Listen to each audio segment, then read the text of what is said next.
छान झाली होती, कारण बाहेर खूप दिवसांनी ऊन पडलं होतं. आज हेअर वॉश करायचा होता म्हणून कालच्या रात्रीच केसांना तेल लावून घेतलं होतं.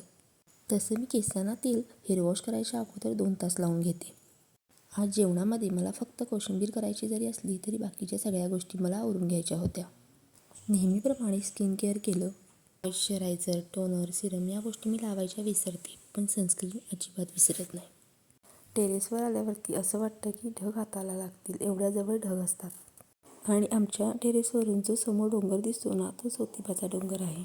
रात्रीच्या वेळेस हा डोंगर खूप छान दिसतो. असं वाटतं की ज्योतिबाची नजर आणि ज्योतिबाचा आशीर्वाद आमच्यावरती आहे. चला असो, हा आहे प्रत्येकाच्या आपल्या आपल्या श्रद्धेचा विषय. आज मला जेवणामध्ये फक्त कोशिंबीर बनवायची होती, कारण सगळं जेवण झालं होतं. कोशिंबीरला लागणारे सगळे साहित्य घेतलं. काकडी आणि टोमॅटो धुवून घेतली. इकडे कोशिंबीर करायला घेतली आणि वियांश उठला. काकडीची साल काढून घेतली आणि इकडे वियांशची लुडबुड सुरू झाली. इकडे मी त्याला सांगते की डॅडाकडे जा, कारण सगळी मुलं शाळेला गेली होती. आता शाळा सुरू झालेल्या आहेत, मग ह्याच्यासोबत खेळायला कोण नव्हतं, म्हणून त्याचं किचनमध्ये पसारा करणं सुरू होतं. काकडी किसून घेतली आणि टोमॅटो चिरून घेतला. किचनमध्ये आल्यावरती एक काम केलं आणि झालं असं तर होत नाही ना. किचन कट्टा पुसून घेतला, गॅस पुसून घेतला, तेल बाटलीमध्ये ओतलं, भांडी घासली.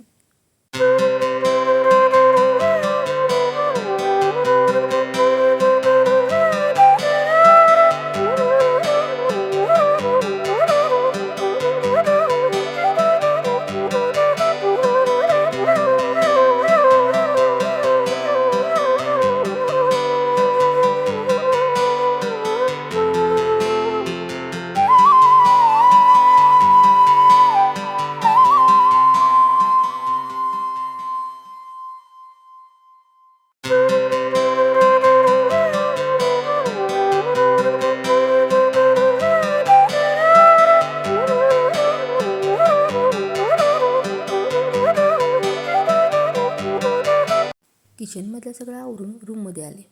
रूममधला हा पसारा बघून असं वाटलं की रूममध्ये यायचं आहे की नाही, पण आपलं काम आपल्यालाच करावं लागणार आहे अशी मनाला समजूत घातली आणि पटकन पसारा आवरायला घेतला. व्ह्यूचा हा दंगा बघून मी सगळं तिथंच टाकलं आणि मशीन लावायला गेले. किती सांगितलं खाली ये तरी तो ऐकायला तयार नव्हता. मशीनमध्ये कपडे टाकले आणि मशीन सुरू केली. आणि इकडे वियूने वेगळाच पसारा करून ठेवला होता. ओरडून काय होणार आहे म्हणून मी शांत बसले. नंतर वियांशला खायला दिलं आणि त्याला झोपवलं. बाकीच्या गोष्टीसुद्धा आवरायच्या होत्या. किती दिवस झालं साड्या तशाच पडल्या होत्या, त्या घडी केल्या आणि व्यवस्थित लावून दिल्या.